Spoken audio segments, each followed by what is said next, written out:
Bienvenue dans Reportage, le magazine de la rédaction de i24 News. Avec cette semaine, une enquête exclusive sur un réseau de traite de blanches de jeunes filles syriennes. Le réseau opère ces derniers mois dans les camps de réfugiés syriens en Jordanie, des camps qui accueillent près de 1000 à 2000 réfugiés par jour. Tous fuient une guerre qui a fait déjà près de 110 000 morts en 2 ans et demi. Nos équipes ont passé plusieurs jours dans un de ces camps, le camp Al-Zatahari, à la frontière jordano-syrienne, où 150 000 adultes et enfants s'y entassent. La misère y règne et pousse des familles au pire, vendre leurs propres filles. Nos caméras ont filmé l'histoire de ces jeunes réfugiées syriennes. Elles ont entre 13 et 17 ans. On les marie de force avec des cheikhs saoudiens. L'affaire est conclue pour 2 à 5 000 $ par fille, à condition qu'elles soient vierges. Après plusieurs semaines et un divorce express, elles sont renvoyées dans leur camp. En 18 mois, elles seraient plus d'1 millier à avoir été victimes de ce réseau. Nous avons pu rencontrer certaines de ces jeunes filles et même leurs maquerelles. Filles syriennes à vendre, c'est un reportage de Enrique Zimmerman pour i24 News.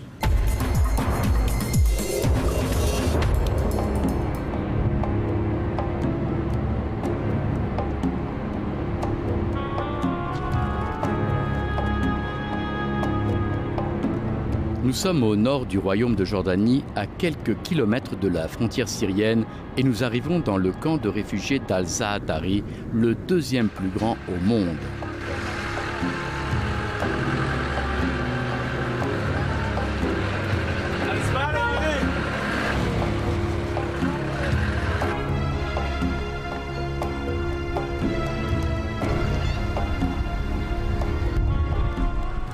L'exode syrien est probablement le plus important de l'histoire récente. 7 millions de Syriens ont perdu leur foyer durant la guerre civile qui sévit dans leur pays. Un demi-million de Syriens ont franchi les frontières du pays voisin, la Jordanie. 150 000 personnes essayent de survivre dans cet univers. Ici, chacun traîne son passé. Ils ont échappé à l'enfer, mais ils savent que ce n'est pas le paradis qui les attendait. Ils ont marché des jours durant pour éviter l'armée syrienne qui les poursuivait. Beaucoup sont morts sur le chemin, frappés par les tirs de soldats ou ont été capturés à la frontière.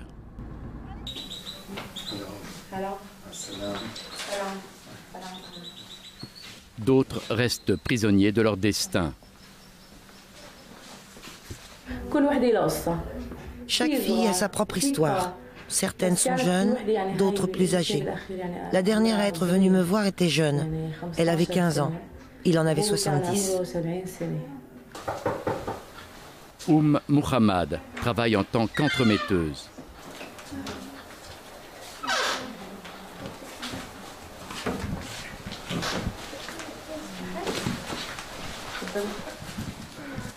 Elle nous raconte la fin de l'histoire de cette rencontre arrangée. Seulement une semaine après le mariage, il a demandé le divorce. La fille s'est tout simplement effondrée. Elle est tombée malade et ils l'ont emmenée à l'hôpital, où elle est restée plusieurs jours. Fille à vendre, ou la terrible réalité de certaines filles syriennes qui ont déjà tout perdu. Pour les familles des filles, peu importe qu'il soit laid ou pas. Ce qui importe, c'est qu'il ait de l'argent. Il pourrait être son grand-père ?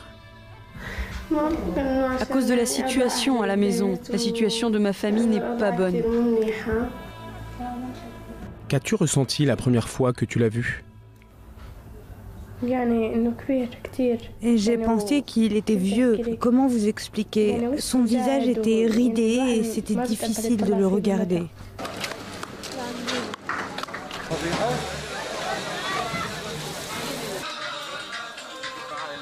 Nous visitons l'un des endroits les plus vivants d'Al-Zatahari, la rue principale ironiquement appelée Champs-Élysées.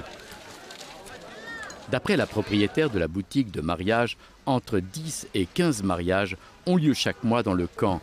Mais tous les mariages ne sont pas des heureux événements. Une poignée d'hommes est arrivée ici et ils ont pris une fille pour la semaine. On aurait dit une reine de beauté, la plus belle des filles. Puis ils nous l'ont envoyée. Ils ont payé, ils l'ont utilisée et ensuite ils l'ont jetée. Elle n'avait que 16 ans. Ola a 13 ans et Razal 16. Elles se marient dans quelques heures. Leurs maris viennent d'Arabie Saoudite et ils viennent juste d'atterrir à l'aéroport d'Amman. La première chose qu'ils ont faite a été d'appeler Muhammad une entremetteuse. Allô, Oui, allô? Dieu soit loué. Comment allez-vous? Dieu merci. Oui. Le marié? Il y a une vierge de 17 ans. Non, elle est divorcée. Quel âge il a? 55? Ok, elle sera d'accord. Ils n'ont pas d'argent. Dis-lui de venir. Non, elle n'est pas restée longtemps avec lui. Une semaine à peu près. Les affaires sont prospères. Donc, je leur trouve des vierges. Je demande aux filles et je dis aux familles, il y a un homme de 40 ans qui veut se marier avec une de tes filles. Mais il la veut belle, mince et grande. Non, elle est très jolie. Magnifique. Dis-lui de venir. Il arrive quand? Demain? Bien. Dis-lui que la famille est d'accord et la fille aussi. La dot? Combien? 3000? Bien. D'accord.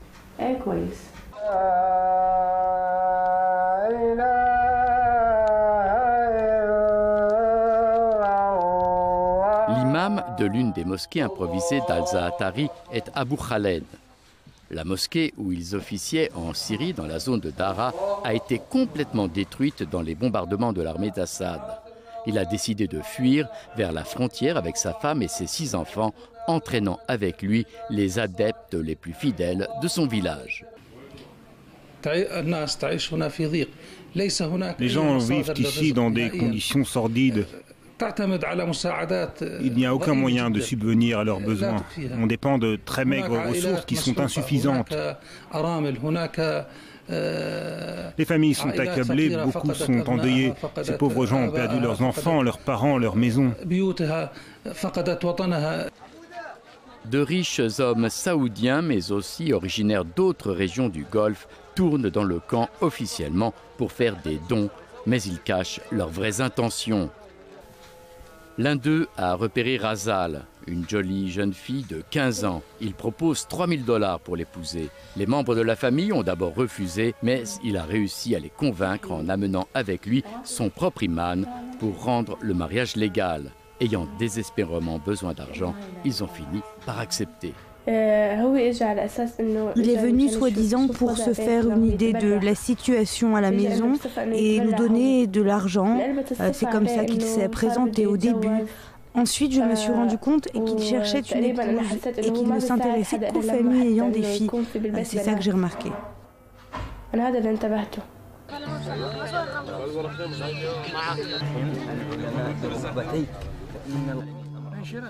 Al-Zaatari est également l'une des bases les plus importantes de l'armée syrienne libre.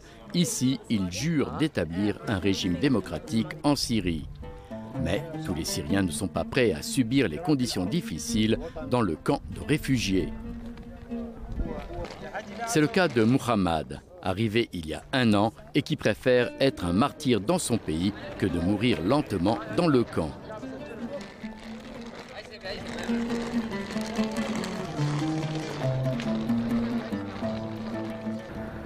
Chaque jour, 200 hommes retournent en Syrie. Ils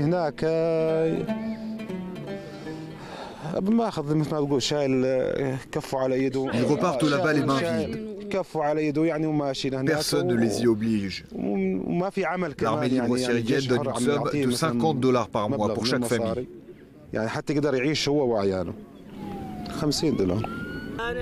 Selon Muhammad, beaucoup de jeunes qui repartent lutter ne resteront pas en vie plus de quelques jours. Ola, 13 ans, et Razal, 16 ans, s'apprêtent également à quitter le camp en se mariant avec des hommes de 50 à 60 ans plus âgés qu'elles. Les entremetteuses les préparent pour leur première rencontre avec eux.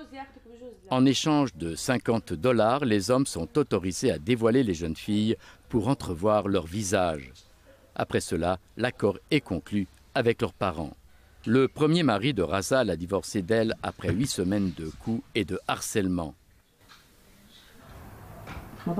Je ne sais pas s'il va t'emmener en Arabie Saoudite ou non. Peut-être pas. Ce sera la même souffrance et les coups. Est-ce que vous pensez que ce sera pareil? Ils sont tous comme ça. Tu veux dire qu'il peut me battre comme le premier l'a fait? Ou bien il peut me traiter gentiment? Je suis prête à souffrir s'il paye un bon prix. Il peut te frapper ou ne pas le faire. Je ne sais pas. J'espère qu'il ne le fera pas par la grâce de Dieu. Vous avez 2 filles, je crois. Est-ce que vous marieriez votre fille de cette façon? Oui, peut-être. Pourquoi? Nous sommes dans une très mauvaise situation. Et personne n'a de pitié pour nous. Peut-être quand elles auront 12, 13 ans, c'est normal. Sinon, comment pourrons-nous survivre? Est-ce que ce serait mieux, Dieu m'en préserve, qu'elles finissent comme des filles de mauvaise vie? Chez nous, on ne se conduit pas comme ça. Razal, de 16 ans déjà divorcé, n'a pas peur d'un deuxième divorce, mais plutôt d'autre chose. La violence et les coups, c'était le plus terrible.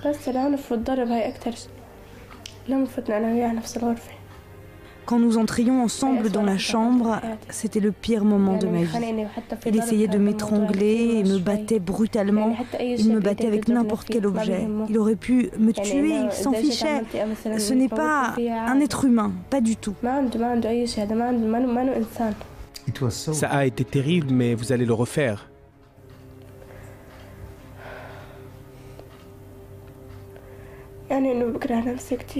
Je me hais tellement. Je me dégoûte. Je ne sais pas quoi vous répondre.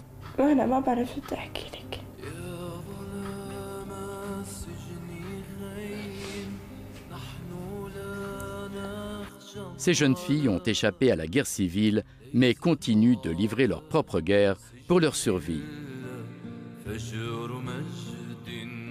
À vendre, filles syriennes.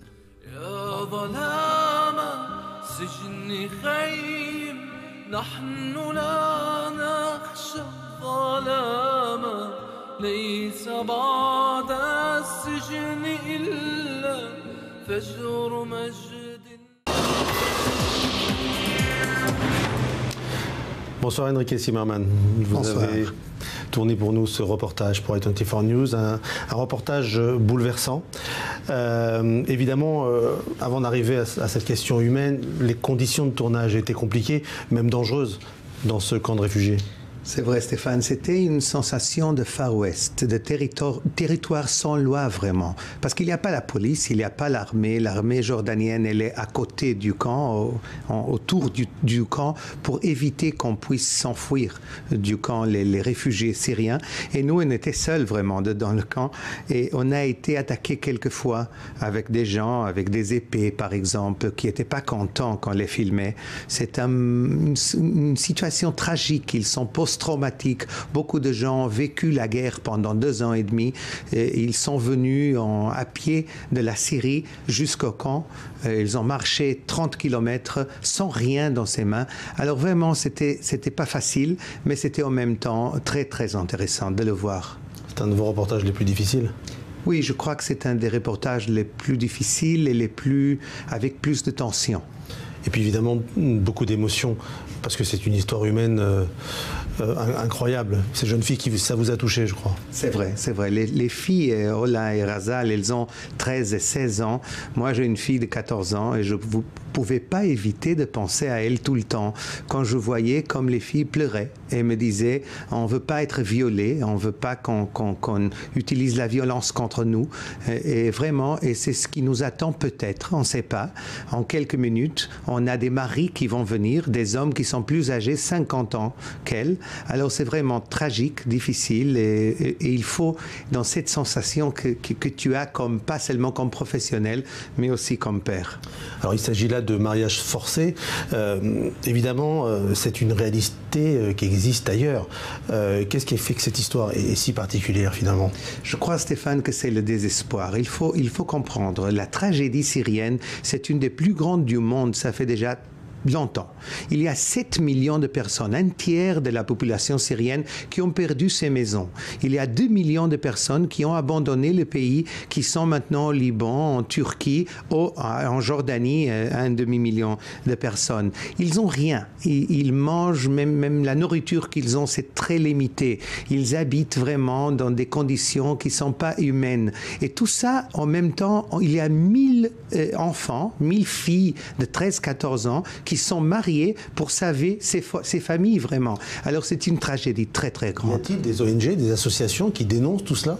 Est-ce que ce reportage, par exemple, va être vu, va être... J'espère de toute façon. Ça, c'était un de mes buts quand j'ai fait ce reportage. Je crois que c'est vraiment important de dénoncer ce phénomène pour mettre un fin à tout ça. Je crois que c'est une tragédie qu'il faut la finir.